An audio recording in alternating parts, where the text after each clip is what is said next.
عزیز دوستو، قدرت جب مہربان ہوتی ہے تو کئی راہیں پھوٹ نکلتی ہیں۔ یوں کہیے کہ ضرورت ایجاد کی ماں ہے۔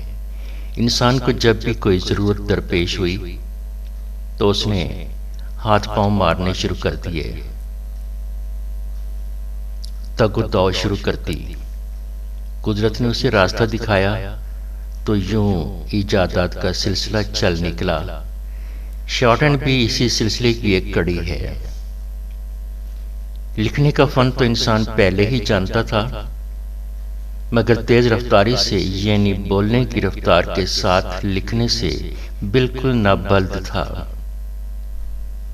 چنانچہ جب اس فن کی ضرورت بڑی شدت سے محسوس ہوئی تو بڑے بڑے دانشوروں نے اس بارے میں سوچنا شروع کر دیا۔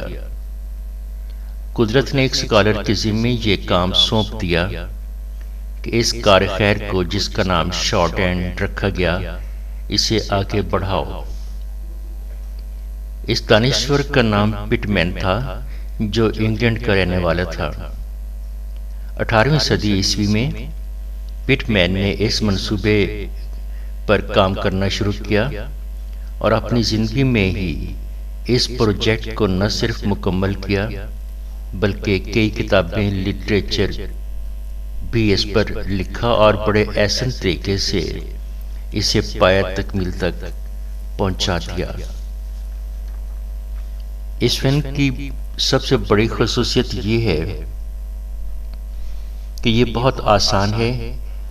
بڑے بڑے تو کیا، چھوٹے بچے بھی اسے بڑی آسانی سے سیکھ سکتے ہیں۔ یوں لگتا ہے جیسے پرائمری کا قاعدہ پڑھ رہے ہوں۔ پٹ مین نے اردو کے حروف تہجی کو اپنایا، جو پیر جوڑوں کی شکل میں ہیں، مثلا بے پے، توئے زوئے، عین غین، کاف گاف وغیرہ وغیرہ۔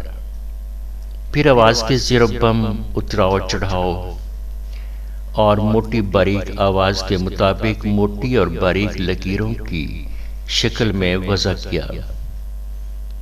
جس حرف کی آواز موٹی ہو اسے موٹی لکیر سے ظاہر کیا جاتا ہے اور باریک آواز کو ایک باریک لائنز میں لکھا جاتا ہے۔ اس بات کو خاص طور پر ذہن میں رکھیں کہ شارٹ ہینڈ آواز کے اصول پر لکھا جاتا ہے، لفظ کے سپیلنگ کو ہرگز نہیں دیکھا جاتا۔ مثلا کوٹ کو ہم KOT کوٹ لکھیں گے۔ جو سپیلنگ دب جاتے ہیں یا خاموش ہوتے ہیں، یا وہ حروف جو خواہ الفاظ کے اندر گھسے ہوئے ہوتے ہیں، انہیں نظر انداز کر دیا جاتا ہے، نکال دیا جاتا ہے۔ مثلا BOUGHT کو BOT باٹ ہی لکھیں گے۔ انگلش کے حروف تہجی الفابیٹک کو توڑ کر جوڑوں کی شکل بالکل نئی الفابیٹک تیار کی گئی، جس میں کچھ حروف تو نئے مزید شامل کیے گئے اور کچھ حروف کو نکال دیا گیا۔ دوستوں، شارٹ ہینڈ کے بارے میں یہ تاثر عام ملتا ہے کہ یہ بہت مشکل ہے، حالانکہ حقیقت یہ ہے کہ شارٹ ہینڈ بہت ہی آسان، بہت سہل، بہت سادہ۔ اس میں نہ تو کوئی فارمولے ہیں، نہ کوئی ریاضی کی بھول بھلیاں ہیں، اس میں کوئی رٹنے رٹانے والی چیز بھی نہیں ہے۔ بس ایک کام آپ نے کرنا ہے اور وہ یہ کہ پریکٹس۔ بڑی سیدھی سادھی لکیریں ہیں، بس انہیں ذہن میں محفوظ کرنا ہے۔ ان لکیروں کو یاد کرنے کا بھی بہت آسان طریقہ یہ ہے کہ انہیں لکھیے اور بہت لکھیے۔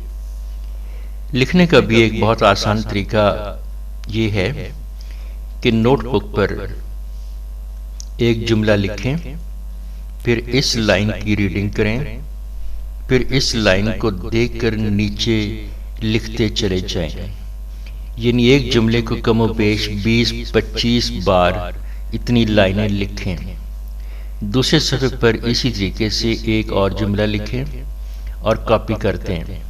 اس طریقے سے 10-15 صفحے روزانہ لکھتے رہیں، آپ کے ہاتھ میں روانی آ جائے گی، اور ایک پیج کو لکھنے کے لیے زیادہ سے زیادہ 5-10 منٹ لگتے ہیں۔ دوسرا طریقہ یہ ہے کہ کتاب کھولیے یا سکرین پر دیکھیں اور ساؤنڈ پر توجہ دیں اور ہوا میں پینسل چلائیں۔ اس طریقے سے آؤٹ لائن آپ کے ذہن میں محفوظ ہو جائے گی۔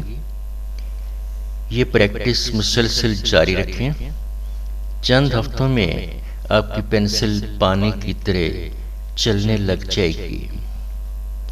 ہماری دعائیں آپ کے ساتھ رہیں گی۔ اللہ کرے کامیابی آپ کے قدم چومے۔